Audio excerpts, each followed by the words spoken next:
Well, good evening. Welcome to Escape from Wormwood by NomnomNami. It's a horror visual novel where we get cut up and eaten by a mouse cult. Cause I hope you got your knife and fork. I don't know what to say. When you come to, you're in a strange and unfamiliar dark room. Your stomach aches, and you feel nauseous. Thick ropes bind your chest tightly, but they aren't the source of your pain. You remember now. Several days ago, you left on a research expedition into the rainforest with two of your colleagues. Forced to do a little foraging on the way back, the three of you ingested some berries that you're sure now were poisonous. Your colleagues sit beside you, unmoving. The air smells like metal. Let's check our surroundings. You squint hard, willing your eyes to adjust to the lack of light. You'd almost guess that it must be late in the day, maybe even night, enough with a stream of light tracing a single door frame. A small window sits in the upper center of this door, papered over with grim and dust. Bars over it remind you of a prison cell. The room itself is rather sparse. A large wooden table stands in the far corner against the wall near the door. Besides the table is a pile of things. You can't tell exactly what this pile consists of, but it might be your belongings. The floor beneath you is damp, with dark puddles that your mind refuses to register as blood. These puddles ebb towards a grated drain. If you were to vomit, which you feel very inclined to, you guess it would be drained as well. Think about how we got here. To help stave off your panic, you try to think of everything you know for certain. You're an anthropologist. You came to a foreign land to study ancient civilizations and learn about the various cultures in the region. Accompanying you on your journey is a fellow researcher whose work you've admired for years, and a culture expert who was supposed to act as your translator and guide. Unfortunately, this expert had faked his credentials, leading you to believe he was far more knowledgeable than he actually was. Soon enough, it became obvious he had gotten the two of you completely lost, and there was a physical altercation that resulting in losing the bulk of your supplies. The three of you, now fighting for survival, had decided to risk ingesting what seemed like perfectly safe berries. You succumbed to their poison, lost consciousness, and woke up here. Let's see if we can wake him up. Pete! Pete! You whisper urgently to the witch beside you, but she doesn't respond. Squirming against your restraint, you attempt to lean your head on her chest to listen for a heartbeat. After a few moments, you're sure you can hear one faintly, despite the distracting pounding in your own chest. The current state of the rat beside her is something you won't be able to confirm for yourself. The door suddenly opens, startling you back into an upright position. You shut your eyes tightly to shield them from the harsh daylight. A masked being has entered the room. That's pretty creepy there, bud. They approach. Your eyes remain locked on them the entire time, but they move past you and over to the rat. Their stature is that of a child's, but that's typical of a mouse, you think. That's pretty, mean. When they pull out a knife, you pray that it isn't a child at all. And when they lift the rat's arm, they glide their blade down it. You pray that it's a sadistic adult acting alone. Theoretically pray it's a savior. But, because if they are a lone murderer in the jungle, that gives you the greatest chance of escape. If it's a child acting within a group, not only do you have no chance, but it's also horrific and heartbreaking and bleak. As the blood drains from the rat who doesn't deserve this, you swallow dizzy and try your best to remain calm. Say something, you fool. We're not gonna beg for our life. We're gonna ask who they are. Who are you? Why are you doing this? You're able to say it firmly, but the mouse ignores you. Let me go, please. I'm just a researcher. I won't report this. I'll never return here, please. I'll do anything. Of course, they can't understand you. That's what the translator was for, but he's not waking up now. Lying on your LinkedIn, the mouse pulls a cloth from their pocket to wipe the knife. Once it's clean, they look to you for a long moment. You think desperately how you can convey to them that you mean them no harm, that you only want to go home. But instead, the nausea you've been staving off comes to a head, thanks to the inescapable smell of your colleague's blood. You lean forward and vomit helplessly onto the floor. It flows straight towards the drain after all. The ground must be slightly slanted. The three of you placed in this room in such a way that your blood, vomit, or any other bodily excretions will go down the right down the drain. They planned for you to bleed for them. They brought you here for the purpose of being drained. And now, you only feel more sick. The mouse kneels down in front of you. Their rubber rain boots squeak lightly as they move. When you look up at their face, the mask, they bring the soiled claw to the sides of your mouth, dabbing the mess away. You'd almost believe it was a small kindness, if not for the faint taste of blood on your lips. The mouse seems to study your face for a moment, but you can only stare back in stunned silence. What use of words if this mouse can't seem to understand you anyway? I get back here. They stand, then open the door to leave. You hang your head as the despair of your situation hits you in a wave. You sit there sobbing in the darkness as you listen to the slow drip of the drain in front of you. Oh, damn, that's fucking horrible. Day 2. Let me get a sip of this drink. Delicious. The witch beside you still hasn't woken up. Freaking wake up, nerd. Eat this much older than you, with a weaker constitution. As a witch, you expected she would be a little sturdier, but apparently not. Being able to use magic doesn't guarantee protection from poison. Her specialty lies in photography, not medicine. She isn't wounded, though. It's not in any obvious way. It isn't her blood that stains the floor where you sit. The only one the mouse seems to have cut into so far is the rat, Moss. I guess we'll think about the witch. He is employed by the very same institution as you are. He's well known within her field, undeniably skilled, with decades of experience. Oh, so you can mouse wheel to go back, cool. You're honestly excited to get to work with her until you realize she's surprisingly old-fashioned, viewing the cultures you study as uncivilized and beneath her. She exploded at Moss once his incompetence was made clear. You tried to get between them and your supplies were lost in the scuffle. It kept calm. You could have worked together to find a way back to the path marked on your map. You want to blame her, but you were angry at the rat's deception too. Morale was completely shot by the time you gave in and tried those berries. Everything you couldn't eat, the berries were... None of you asked to end up in this situation. Think about the rat. Spent most of the previous night reflecting on everything that happened. At first, it was easy to pin everything on Moss. If you hired anyone else, he might not be here right now. There's no question about it. But this job paid well. Compared to other work we've been offered in the area, he must have been highly incentivized to lie in order to take it. It's unfortunate that his decision endangered the lives of all three of you. Maybe he really thought of himself as capable enough. At the very least, it wasn't the kind of mistake you believe he should die for, though Pete certainly disagrees. Well, Pete's not even awake. You tried to keep her from killing him, only for the three of you to end up here.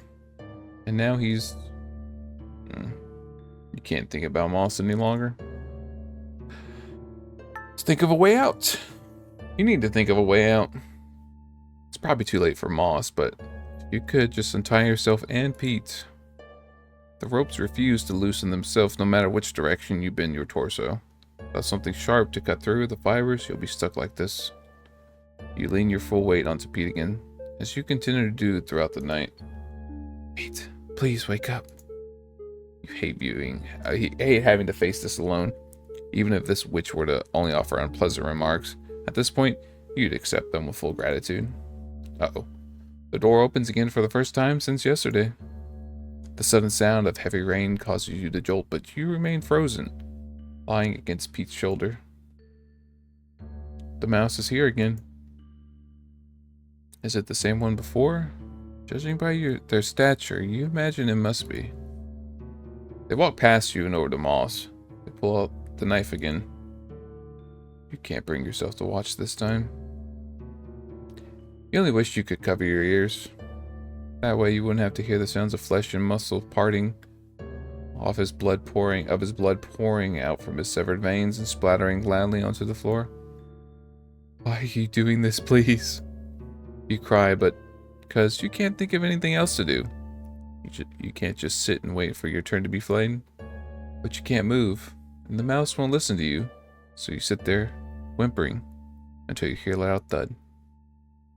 You finally open your eyes to see Moss's corpse, a misshapen lump on the floor. Even in this low light, you can tell what once was human skin has become coarse fur. A quirk of animal folk. They return to their bestial form upon death.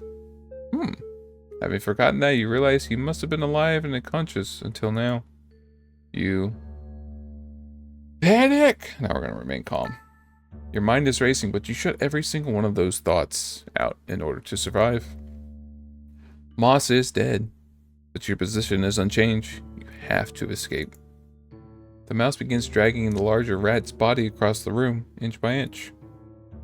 You're breathing hard, but as you watch this tiny mouse struggle to move this heavy corpse, you almost feel bad for them. That's when you finally think of something you can do. Hey, untie me. The mouse stays focused on their task. He's heavy, right? Untie me and I can help you move the body. You almost can't believe what you're saying. Your shaky breath steadies the more that you talk. It's so sad watching you try to move him alone. Please, can I help you? The mouse stops to look at you. Their masked face sends a chill down your spine. You worry that being able to read their expression would feel even worse. You have their attention. You have to commit to this now. Where are you moving him? I can help you. I promise I'll help, but I can only do that if you untie me. And if you can untie me again, and you can tie me up again afterwards, of course. I'll cooperate, please. I just want to help. The mouse steps over the rat's body and kneels in front of you, the same as they did when you vomited yesterday. I'm not supposed to talk to you. Your eyes light up. She can understand you after all. Her voice sounds young and feminine. This is a child being forced to do horrible things by some monster. Or is it? You can talk to her into releasing you. You have to. It's your only path forward. I won't talk. I'll just lift it. Just so sad watching you. I can't bear it. She draws her knife, and for a moment you think she's about to silence you for good. But instead she cuts through a piece of rope. I'd like to move this to the table. You do as the mouse commands. Day 3. Earn the trust of the mouse. Then we escape. Pete woke up last night.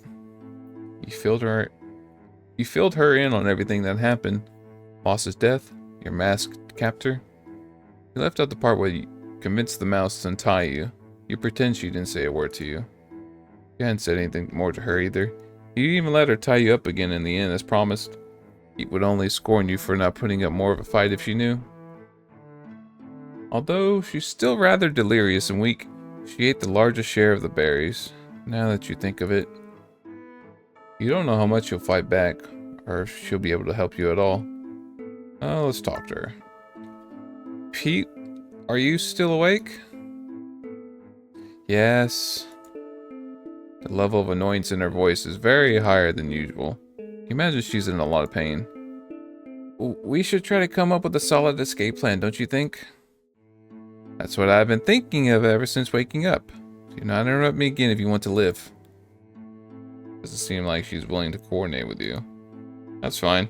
It's exactly why you've already set your own plan in motion. You can't depend on each other. I don't know, that's a good idea. But escaping together, if at all possible, would be ideal. If you don't like her, believing this witch behind would haunt you for the rest of your life. You're sure Moss's death will too. Let's think about Moss. You can't get the images of what that mouse did yesterday out of your head. Can you spacebar? After hoisting the Moss's corpse up onto the table, she thanked you before tying you up again. I can. I've been using mouth click. Mouse click. Yeah. And then she went to work, dismembering the corpse.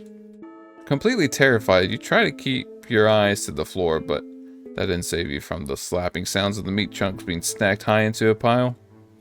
A rat was butchered meters away from you, where you sat. She cut into flesh for hours on end, and you just sat there and watched. You watched, and you wonder who taught this child her technique. You wonder how many bodies she had done this to. How many people she calmly sliced into unrecognizable chunks before now. To what end was Moss flayed? And which one of you was next on the chopping block? I get it. You watched, thinking hard about these things until the mouse finished her work and carried these pails full of meat out of the room. You wish you could do something to put a stop to all of this. Let's think of what to do next. The ropes aren't tight as they were before. You tried squirming around again, but you haven't gotten them to budge. Still, they're a little less uncomfortable. Your muscles are stiff from being stuck in one position on the floor. You wondered if the mouse would be willing to leave you untied in this room. The door's locked anyway. You are more of a trust, but at the very least, you'd rather Pete be the one to be drained next. Damn. Oh, hold on, give me a drink. The door opens and the mouse enters the room. Let us go. We can pay. Do you understand? Pete speaks quickly in demanding tone, but the mouse ignores her as expected. What is it you want? Food? Wealth? I won't be made into a ritual sacrifice. We can make this worth your while. The mouse kneels down before the witch and holds the knife to her skin. Oh! Pete flails in a panic, knocking the knife from her hand. It slides across the room toward the drain, but it doesn't fall in. Oops. The mouse calmly collects her knife. You're silent, thinking desperately of a way to delay her further. Loam told me all about how you butchered that rat. You collected his meat for what? Are you cannibals? Or you tossed the remains into a pit to appease your god, you fucking savages? She falls over to where Moss once sat, flailing dangerously again as the mouse takes slow steps towards her. An idea comes to mind. Offer to help? Excuse you? You swallow hard before asking. Would you like some help again? Pete stops flailing all at once. You can feel them both. You can feel both of them staring at you, but your eyes are fixed on your captor's mask. The mouse nods. Okay. I am part of the cult. Pete refuses to speak to you. You tried to explain that you only held her down like that as you part of the ploy to earn the mouse's trust. And you got results. You convinced her that she didn't need to trouble herself with tying ropes around your whole body. So today, it's just your hands that are tying. You've been able to pace about the room, which feels much better than sitting on the hard floor. Your odds of survival are slowly increasing. You don't worry about Pete's blood spilling down that tree. She's weakened but still alive. The cut was far from fatal. Hey Pete, how you doing? You didn't need to call them savages, you know. Pete gives you a silent glare.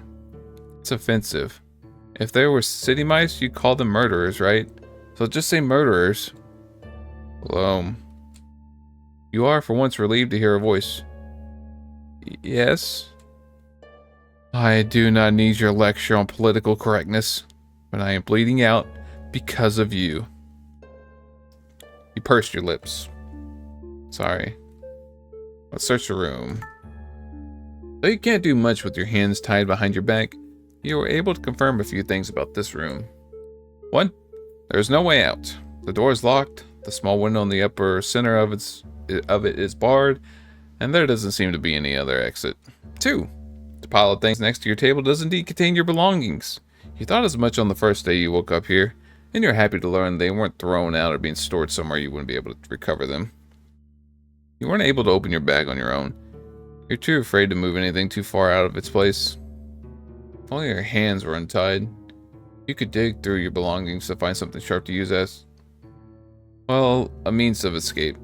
Either to untie Pete or as a weapon you hopefully wouldn't have to use on a living person.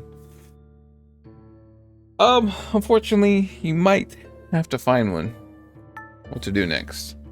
You rack your brain trying to figure out your next move, but hard to think on an empty stomach. You've been running on adrenaline these past few days, and your nerves are completely shot. You were at the very least given some water yesterday, both you and Pete. They seem to want to keep you alive for a little longer, but you aren't sure exactly why, or for how long. Maybe be able to get some answers today. You decide to make that your goal. The little mouse returns. You move back to your place next to Pete in a show of cooperation. When she kneels down and draws her knife, Pete interjects with a level of composure. You're shocked to hear from someone crumpled, bound, and bleeding on the floor. Mouse, you should be cutting him instead. You almost can't believe your ears. How does she expect to have any chance at escaping if you're both weak from blood loss? Why me? The mouse pauses to hear her out. You want to cry. He's trying to trick you. He's gaining your trust. You fucking ass. He's gaining your trust a little at a time before taking that knife from you and... You're almost relieved when your little mouse brings the blade down and pierces her flesh. You feel awful about it, but it spares you another day. Can I ask you a question? The mouse cleans the blade against the cloth as she always does. We're not supposed to talk. I just want to know your name. Hearing her call you Mouse, I felt sad that I didn't know your name. She tilts her head at you as Pete continuously mutters swears under her breath. I should introduce myself first, shouldn't I? My name is Loam. Loam. I'm sorry. I don't have a name I can share.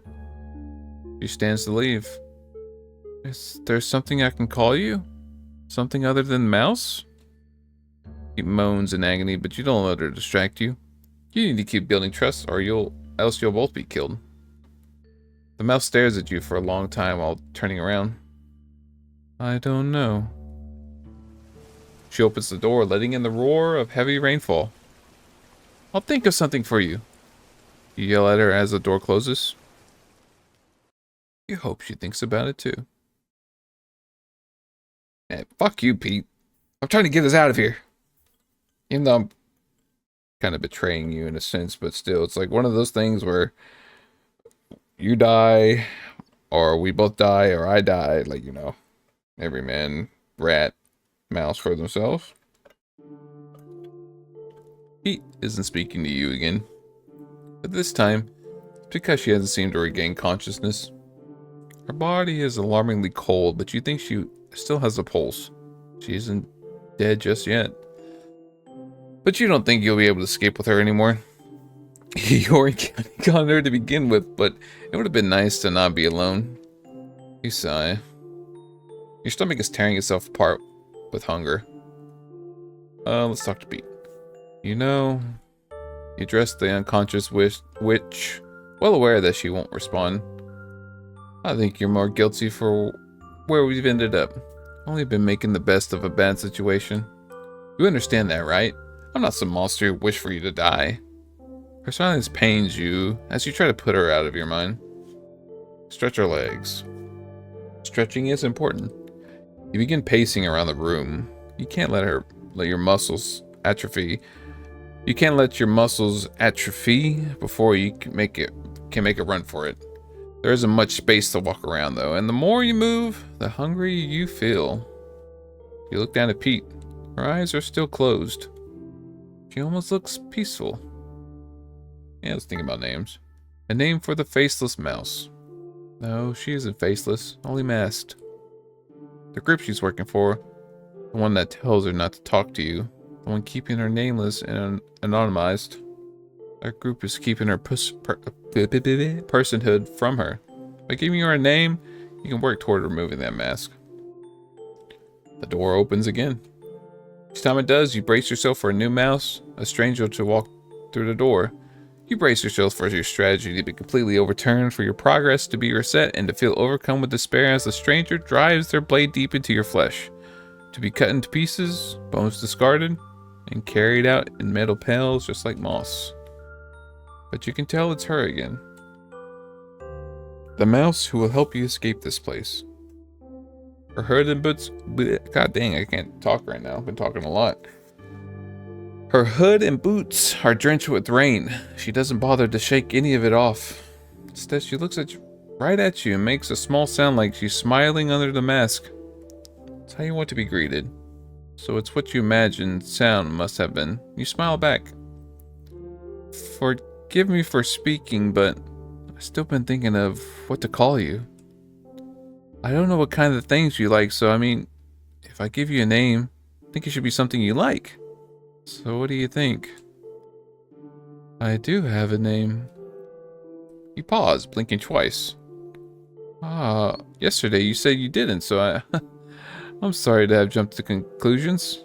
The mouse kneels down in front of Pete and draws her knife. I can't share it. We're all given sacred names by the highest power. She makes her incision. You don't watch blood leak from Pete's arm. You can only look at the mask. We're not supposed to share our sacred names. I think it's okay if I tell you what my name means. And then you can call me something based on that. Does that work? She's making concessions to you. Concessions to you. You're compromising. It's something small and trivial, but she's willing to negotiate with you, which means you still have a chance of negotiating your freedom. What does your sacred name mean? Water from the heavens, where the highest power lives. I'm proud of my name, so if you call me something like that, I'll be happy. She wipes her knife. Pete is still. Trying to think. Feels like wading through a deep pit of mud, but you finally land on something. Little raindrop. The mouse doesn't react, so you rush to explain. Not a name, but a term of endearment like sweetheart or pumpkin. Pumpkin? My grandmother used to call me that back when I was a little tyke. I haven't heard tyke in forever. Wow, you don't think about the ways Pete reminds you of your late grandmother. How old are you, little raindrop? She thinks for a moment. 16? Too young. She's far too young to be taking lives like this. Though you realize it's likely because she's so young that this group has been able to mold her into a killer. The mouse turns her attention back to the witch lying still on the floor beside you. It's hard to tell when a witch's heart has stopped beating. Can you help me again? You swallow hard and turn your head to finally face what's become of Pete. Sure. She dead, Jim. Day 6. After I get a little sippy sip. It's the stuff. You sit on the blood-soaked floor with ropes tied loosely around your body, though not so loose that you could shuffle your way out of them. The other mice had apparently scolded the little raindrop for leaving you unbound. It was improper. She told you the highest power would be displeased, and that she had no choice but to tie you up like before. Your eyelids are heavy. You feel hollow. Somehow you ended up making negative progress. Today, you're all alone. Think about what happened yesterday. After confirming Pete's death, after you laid your head on the chest, remembering the first time you heard her faint heartbeat despite the pounding of your own, you listened to the sound as hard as you could, but it wasn't there. You felt like your heart might stop too. Instead, it continued beating, just pulsing inside your ribcage that you usually never paid any mind to. You curse it for its diligence. Pete's body was dissected the same as Moss's, but you didn't only watch this time. The raindrop chatted to you as she went about her business. The conversation took your mind off of things she asked you to do. Her commands you obeyed without much hesitation. You're out of your mind. But everything you've been doing, all your efforts, everything you've done is in order for you to escape and survive this ordeal. You have to survive this. That's probably like the worst, especially if you're trapped. Being the last one to die is probably the worst. Ugh. You squirm lazily in the place on the floor, but the ropes don't give an inch. You want to cry, but you're already dehydrated. You want to go home, but you can't leave this room. You want to die, but only only it will be painless. If it only will be painless. You don't want to bleed like Moss and Pete did. You don't want to be reduced to chunks of meat and forgotten. It's late when the mouse arrives. So late that you almost believe she wouldn't come today. Your raindrop. Hello. Candlelight reflects off her mask. A terrifying figure. You smile weakly. I'm here because I was able to sneak away with some leftovers. Food? She brought you food? She's still on your side, your little raindrop from the heavens. She came here because she didn't want you to starve. Is it really okay to be giving me your food? I hope you already eaten your fill. She kneels down in front of you, presenting a bowl of stew. We're having 3 feasts in a row, so I don't mind sharing some. Thank you, little raindrop. Another sound comes from behind the mask as she's smiling at you again. You want to believe that. I can't untie you, so I'll feed you myself. She holds up a spoonful of the dark stew. Your eyes linger on the chunks of meat. It's Pete. Pete is in there. I mean, you need your strength if you're going to escape. And this is like one of the dilemmas, like if you fight for survival and this is the stew they're offering you, like, and you really want to survive, you have to eat it. You're just... You're doing what you have to in order to survive. It would be meaningless if you were to die here like this. That's why you have to do whatever it takes. That's day 11. Damn, okay.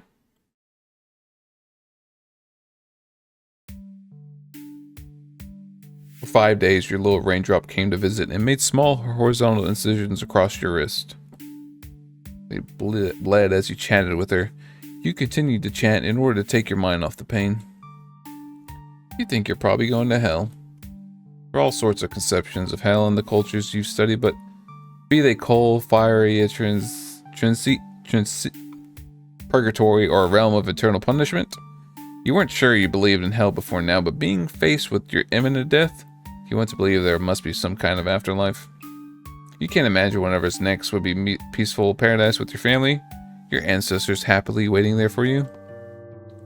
Surely some kind of retribution is coming for a coward like yourself. I would say, I don't know, that's a mixed bag. Like, you're doing what you need to survive, usually ancestral wise, that's good. I don't know. Well, I'm digging too deep into it. What's being done to you now, it isn't enough. Blood coagulates, the wounds scab over, a fresh incision is made. Maybe the only part of you that will ever escape this place is what's already flowed down the drain. But each time the door opens, a little seed of hope is planted. She's here again. She smiles to greet you. Are you sure? Nah, talk about my journal. The little raindrop asks you to tell her another story from your journal. You carry with you on all your ventures, a record full of notes on ancient civilizations, things you learned from various tribes in the region, little things about their ways of life that have fascinated you. Anthropology is a broad subject. There are so many exciting things to learn. You shared some of those things with this mouse. You seem to match your excitement and interest in the wider world. Who seems to match, okay. She's never left this village, so it's no surprise she would feel that way. When you finish your story, she seems no closer to releasing you. You can feel your story sway her heart, but still, she does not budge. My goodness. There comes a level of reading where I kind of like drift off for what it says, just because I'm stupid. Oh, hello.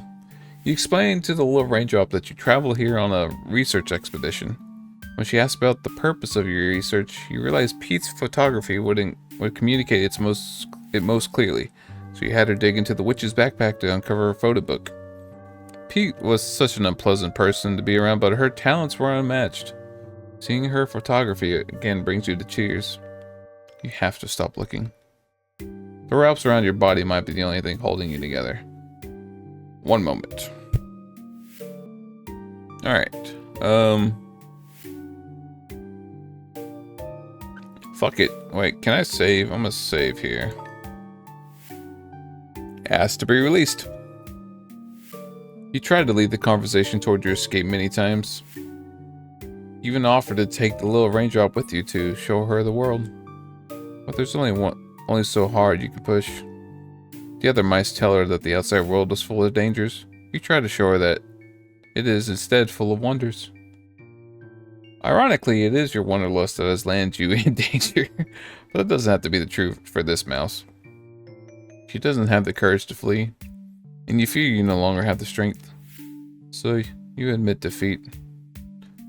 Oh, stop talking for the day. Well, we set off for Davy Jones' locker. Another day goes by bleeding, talking late into the night. The little raindrop yawns, then carefully picks up her candle. I'd better go to bed. You don't want her to leave. You don't want to be left alone another night in this dark, horrible, bloodstained room. Good night, Loam. See you tomorrow. You offer a weak good night and close your eyes. You don't know how much longer you'll last. Honestly, you should have just drop kicked the kid when you first saw him. You're feeling more lucid today. The hopelessness has left you. You think it's probably your body's last hurrah. Your grandmother was like that too the day she passed. You wonder if dying bodies can feel their expiration date coming on. You thought you'd be scared, but really you spent these past 2 weeks in total fear. You're overdue for a sense of peace. Okay, I'm ready. She raises the knife to your arm and waits for your approval. She'll be forced to reopen the older wounds with how many cuts have been up there. Why does it fall on you to signal the go-ahead? Made this whole thing feel like a slow suicide. It's enough to make you laugh, but the corners of your mouth only curl slightly at the thought before relaxing back in place.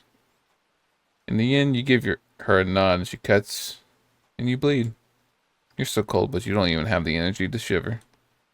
You wish you brought a blanket, but you can't ask for that now. You don't want to open your eyes again. You thought for a moment that you didn't want to, but... Little raindrop. Could you take off your mask? She hesitates. My mask? Why? I have never seen your face. I like to see it once before it's too late. Okay. You stare at her for a moment. In this light, you're almost unsure, but there really is a person under there. That's a monster. No, it's a monster. I mean, trained monster, but still monster. You worried you might only be fooling yourself, believing she was a victim like you.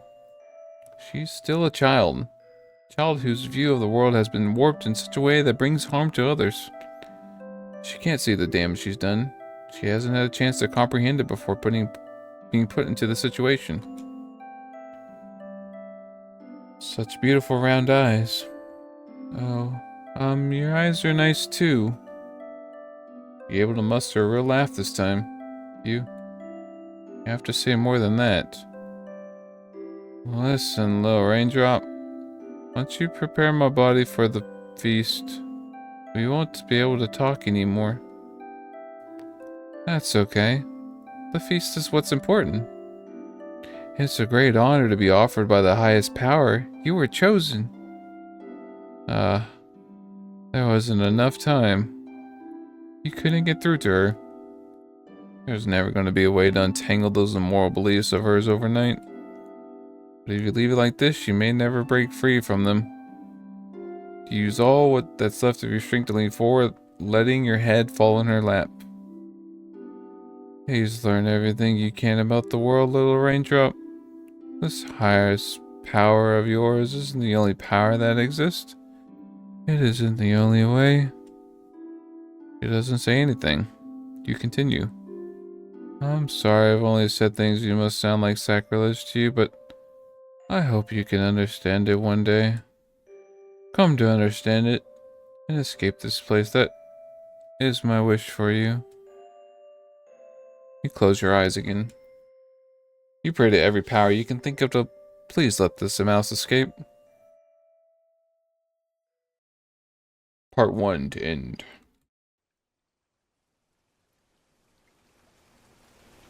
After the feast that day, I thought the highest power wouldn't be passing down any more blessings for a while. There had once been a lot of work. I had only ever managed 2 at a time. Thought maybe the highest power was pleased with how well it went. That's why it sent us forth. Hope this new offering was as nice as you were. If so, I go with slow draining method again. Oh wow. I mean, mercy. I don't even consider that a mercy. I knew I wasn't supposed to talk to them. Meals are to be eaten, not spoken with. That's the rule. But the monkey was wide awake when I came in to start the draining ritual. And I wanted to see if there was a nice person like you, Warlow. I had a lot of fun talking to you, so I wonder if other outsiders would share their stories with me like you did. She said she was a member of a search party that was sent out to look for a group of researchers who disappeared in the rainforest a month ago. Which called Pete, a local rat who was hired as their guide, and the leader of an expedition, anthropologist. Oh, I was happy to hear someone else say your name. I was happy to be able to talk to someone who knew about you because I couldn't explain all the stuff to any of the brothers without getting in trouble. When I told the monkey that you and the others were already offered up by the highest power for the feast, and that she didn't need to look for you anymore, she got really upset. Outsiders were always having trouble accepting the highest power's will. They can't comprehend the honor being bestowed on them. She struggled a lot, and I wasn't able to use a knife because of that. I'm the only one assigned to the dining preparation house right now, so it's up to me to carry out the ritual. I had to come back later that night when she had calmed down. Things proceeded normally after that. I didn't try talking to her again.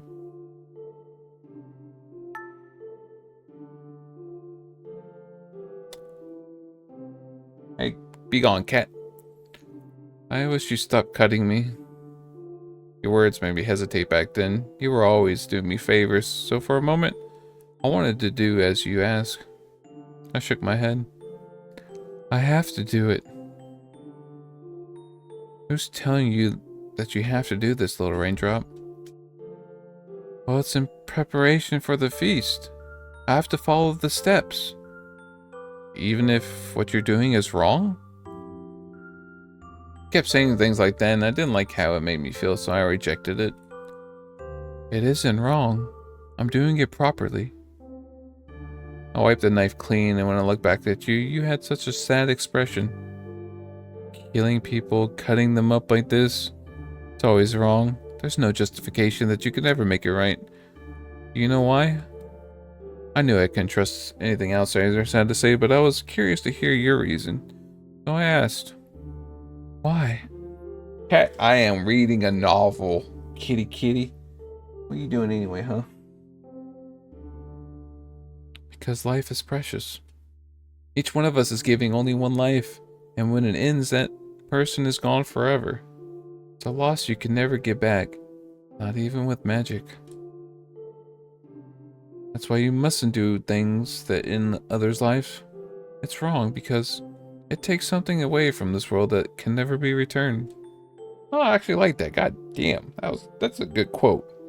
I mean, granted, I hope I never have to say it to a murderer, because it'd probably be at the end, but still, damn, I like that. I tilted my head and thought, but you helped me before. Unless that doesn't count? Oh. After that, you went quiet and didn't look at me anymore. I wonder why. Because I was trying to escape by using other people's lives. Once the draining ritual was finished, it was time to get the monkey's body ready for the feast.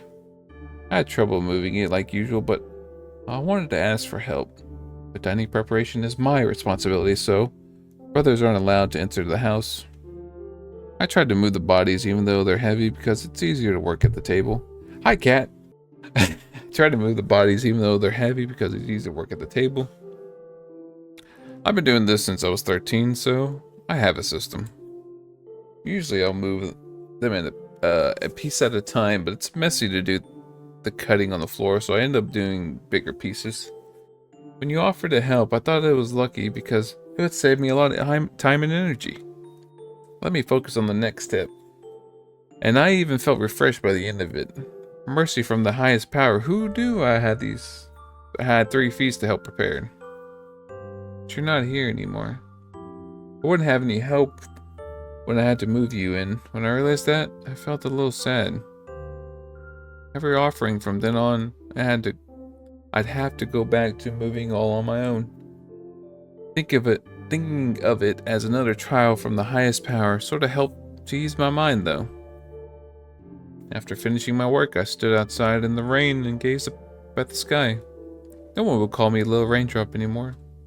Kept thinking things like that, and remember when you told me about how each life was precious. But there wasn't any way around. You were an offering sent by the highest power. I couldn't have let you go. During the next feast, I felt kind of sick, so I couldn't eat very much. I prayed to the highest power, hoping it would send me some kind of sign and clear away my doubts, but I don't think it heard my prayer.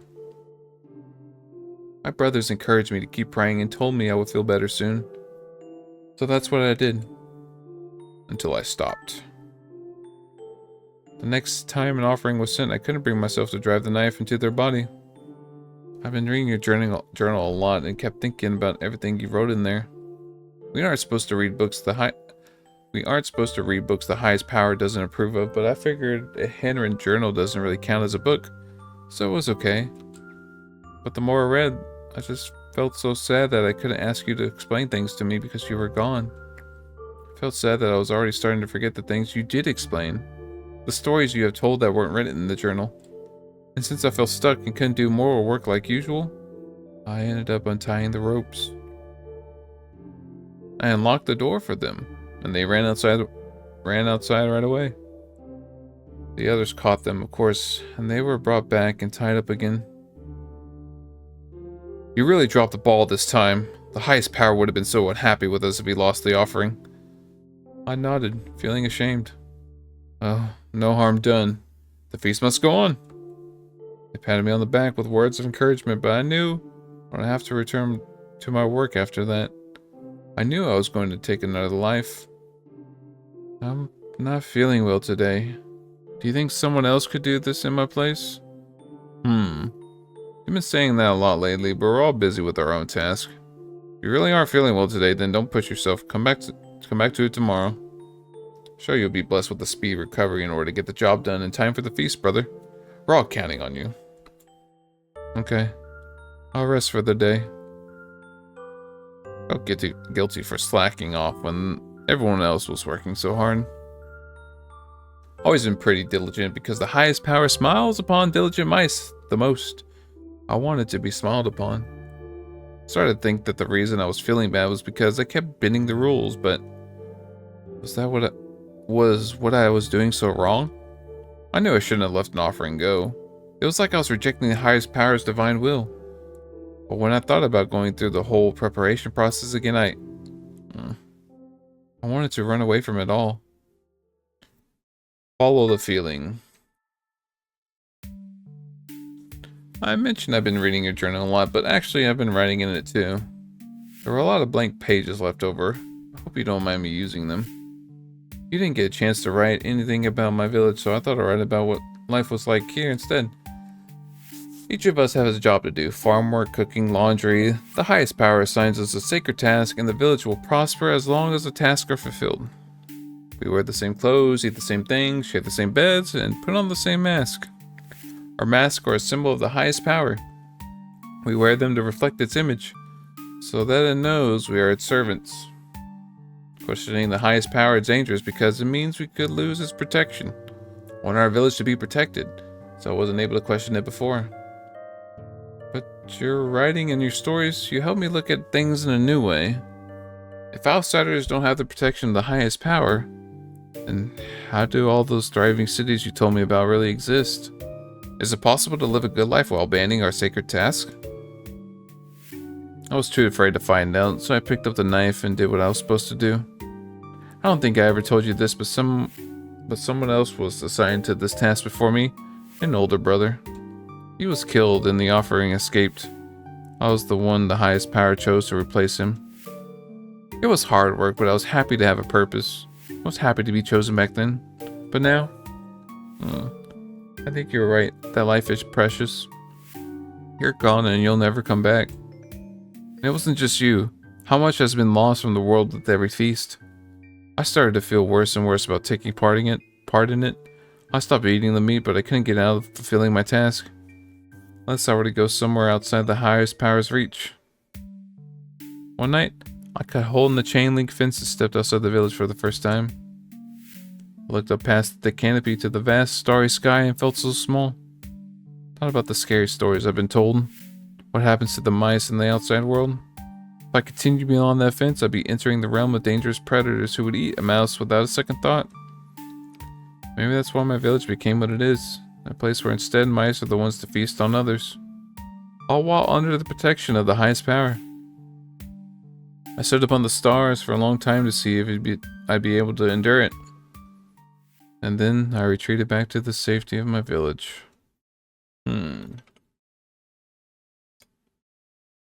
The seed has been planted and been growing. Loam did something. Why won't you listen to me? It was the first and only time you ever raised your voice at me. I'm sorry. Please forgive me. I'm not feeling well, so I shouldn't take it on you. It isn't your fault. I just really want to go home. You have to stay for the feast. You buried your face in your knees and let out a muffled scream. The scream became sobs, then whimpers. I'm sorry. It's just so hard not to break down. I was surprised by the way your voice cracked as you spoke. You were making a lot of noise I didn't expect from you. So not knowing what else to do, I tried reaching out and patting your shoulder. There.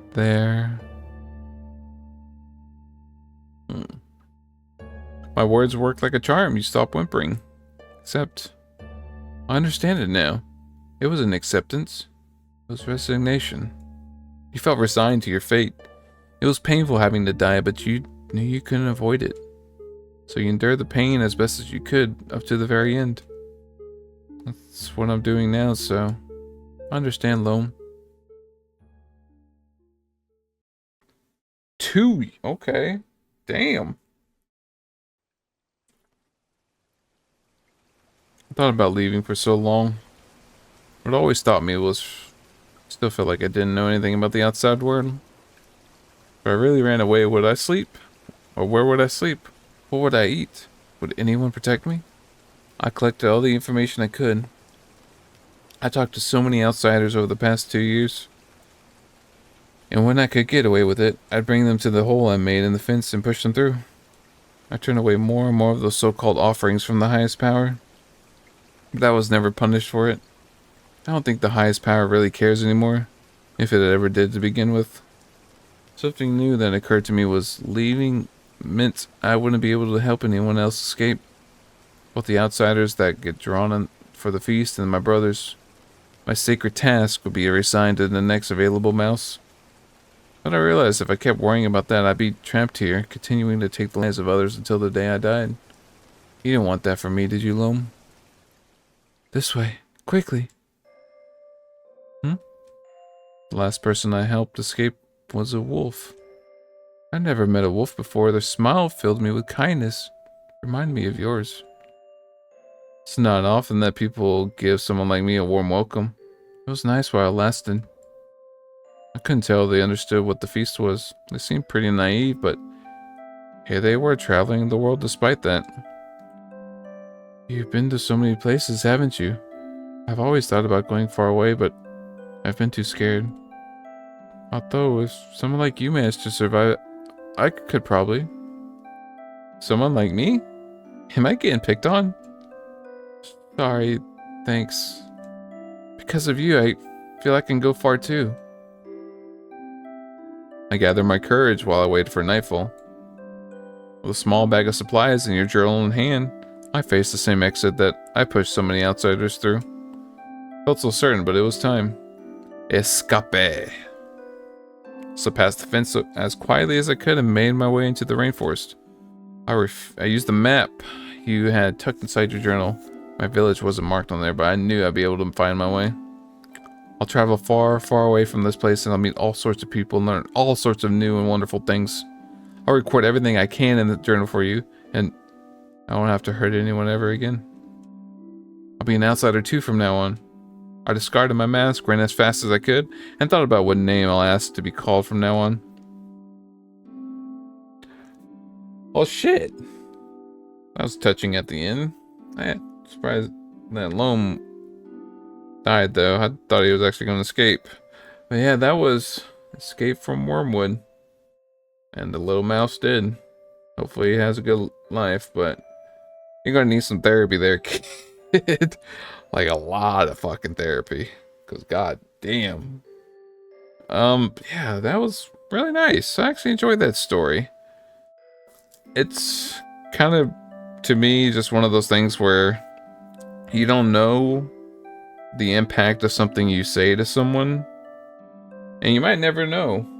Of course, in this case, Loam died before the mouse was able to escape and hopefully live a good life.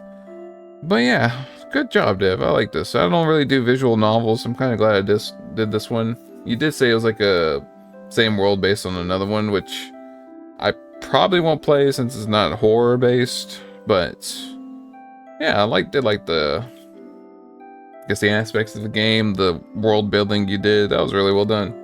As I said, I don't do visual novels that much, but the couple I have done, they've been really well done. I know all the stuff you did, the story, the art, the music, great. I loved every bit of it. So good job, Dev. You should really be proud of this. But other than that, that is it for me. I do appreciate you watching. I hope you have a wonderful day. And on to the next one.